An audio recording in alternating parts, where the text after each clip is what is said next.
પ્રમાણે જોતાં પણ આ વખતે વરસાદની કંઈક ને કંઈક મોકળ તો હતી, જેથી વરસાદ લેટ થવામાં હતો.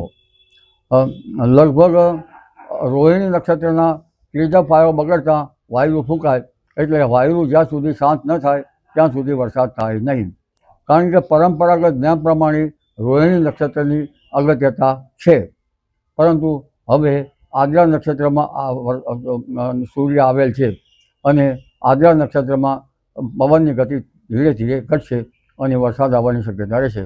લગભગ બુધ, ગુરુ અને શુક્ર ગ્રહ હવે એની અસરો થશે. ખાસ કરીને વરસાદ ઉપર જો ગ્રહોની અસરો જોઈએ તો ઇનર પ્લેનેટ બુધ અને શુક્રની અસરો થતી હોય છે. સૂર્ય અને બુધ ગ્રહો પણ અસર થતી હોય છે, પણ તે અસરો સમુદ્ર ઉપર થતી હોય છે, એટલે તેના કારણે સમુદ્રમાં હળવા દબાણો બનતા હોય છે.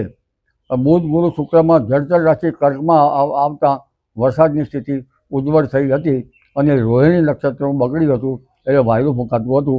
પણ હવે ધીરે ધીરે તારીખ 23થી 26માં વરસાદ આવવાની શક્યતા રહેશે.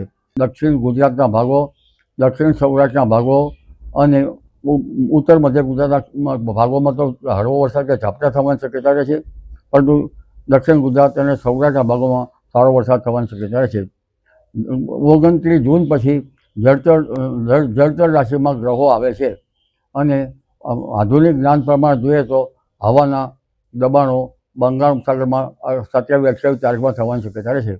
બંગાળ ઉપસાગરની શાખા અને અરબી સમુદ્રની શાખા સાથે ચાલે તો સારો વરસાદ આવવાની શક્યતા રહે. ધીરે ધીરે 29 જૂનથી 7મી જુલાઈ વચ્ચે ગ્રહો સાનુકૂળ છે, નક્ષત્રમાં પણ સાનુકૂળતા છે, એટલે સૌરાષ્ટ્રના ભાગોમાં વરસાદ સારો આવશે.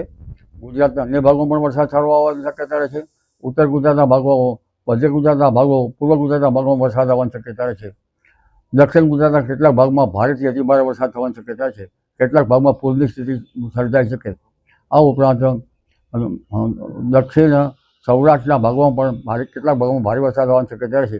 સૌરાષ્ટ્રના ઘણા ભાગોમાં વરસાદ આવવાની શક્યતા રહેશે અને ઉત્તર ગુજરાતના કેટલાક ભાગોમાં તો લગભગ પૂર્વ ગુજરાતના ભાગો, મહીસાગરના ભાગો અને ઉપરાંત ઉત્તર ગુજરાતના કેટલાક ભાગો, સાબરકાંઠાના કેટલાક ભાગમાં હળવો, કોઈ ભાગમાં ભારે તો કોઈ ભાગમાં અતિ ભારે વરસાદ થવાની શક્યતા રહેશે. જી.